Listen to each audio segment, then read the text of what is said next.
The world's most closely guarded financial secret is finally public. To be honest, it's going to alter your entire perspective on money, banks, and XRP. A radical new monetary structure is suggested by leaked internal documents and rumors from within the Federal Reserve. XRP will serve as the backing for the digital dollar, the future digital currency issued by the US Central Bank.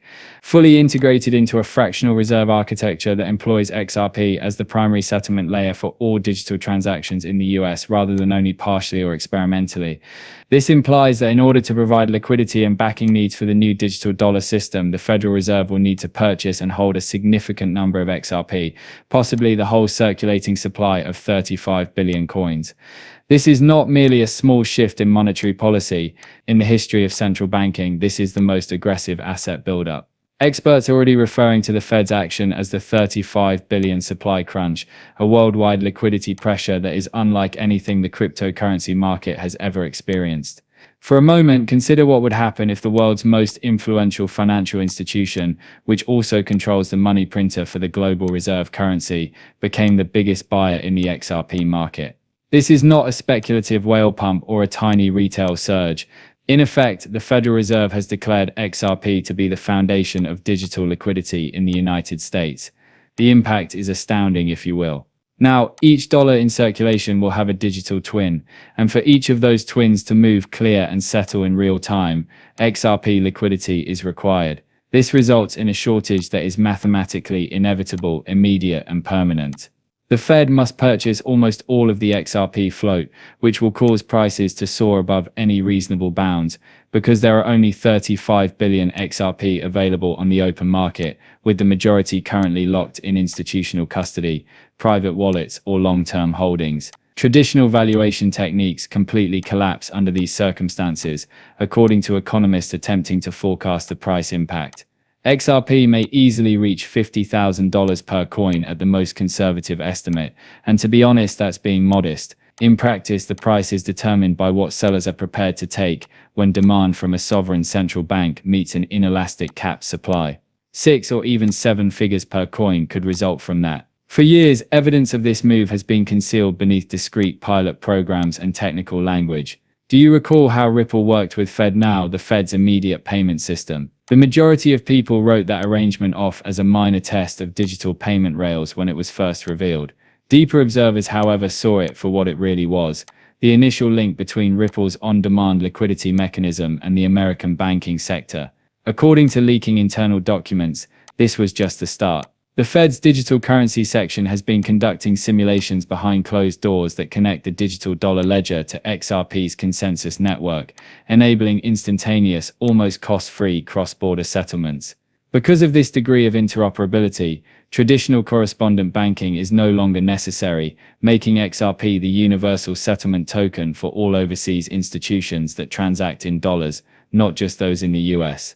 Digital Dollar Reserve Backing Framework, a partially censored and blurred paper purportedly from a recent internal Federal Reserve workshop, has appeared online. Although its legitimacy has not been verified, it follows official formatting. A Tier 1 liquidity asset is mentioned in the document. The main cross-ledger reserve is XRP. Integration with RippleNet partners under the digital dollar liquidity corridors is also mentioned. A statement that appears to validate the theories that XRP aficionados have been wondering about for years. Ripple's alliances with hundreds of institutions were not haphazard, rather they served as the framework for this particular system. Upon closer inspection, Ripple's regulatory clarity outperforms the Fed. The current testing period, the increasing demand for immediate settlements worldwide, and the push from the BRICS countries to de-dollarize all point to the same conclusion. Without XRP, the Federal Reserve cannot continue to dominate the world economy. It is impossible to exaggerate how urgent this time is. The most severe supply squeeze in history will occur on the open market once the Federal Reserve starts buying XRP in large quantities. One of the most valuable digital assets on the planet will suddenly be in the hands of retail investors who previously questioned their investment. The roles will be fully reversed. Ordinary investors will now own an asset that a central bank is required to purchase from them for the first time. You will not pursue institutional demand anymore. Demand from institutions will follow you. Liquidity will disappear as XRP is removed from exchanges and placed in custody wallets for Fed Reserve usage. Exchanges will stop allowing withdrawals, trading pairs will stop, and OTC desks will state that there is just no supply. In addition to owning a cryptocurrency, those who already possess XRP will also own the bridge to the whole U, taking into account the geopolitical ramifications. Every country that trades with the US will be indirectly exposed to the digital dollar if it is backed by XRP. Secondary demand will be driven well beyond the EU, since global settlement systems from Europe to Asia will require XRP liquidity to transact in dollars. This essentially makes XRP a neutral bridge between all currencies and a de facto reserve settlement asset. Additionally, it provides the US with a new weapon in the currency wars, a digital dollar that is faster, more traceable, and more efficient than any other. The outcome: with trillions of transactions every day, XRP becomes the lifeblood of the world economy. It is essential to everything from government transactions to e-commerce to banking. This is when it becomes even more amazing. Insider sources claim that Ripple has already started getting ready for this.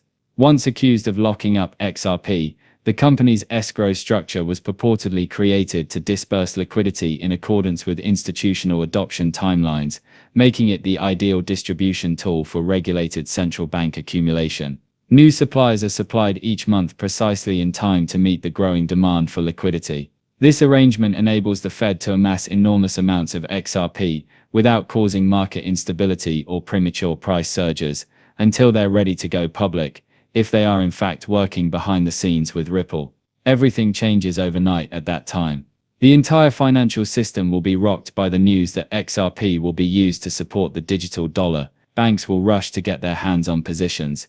In an attempt to outbid one another for the limited supply, hedge funds will engage in FOMO. Within hours, buy orders will flood cryptocurrency exchanges, depleting liquidity sources. XRP will serve as the cornerstone of the future generation global monetary system and cease to be a speculative asset. And this will be the biggest wealth transfer in modern history for those who grasped it early on and persevered through years of uncertainty, delays, and denial. As the final purchaser, the Federal Reserve will be forced to satisfy the market at the price that sellers seek. The price will be determined by you, not them. What would happen then if the biggest financial organization in history had to purchase what you own? You are no longer a retail investor when the central bank of the most powerful economy in the world has to buy your asset to maintain the system. You are, a source of cash for the Fed.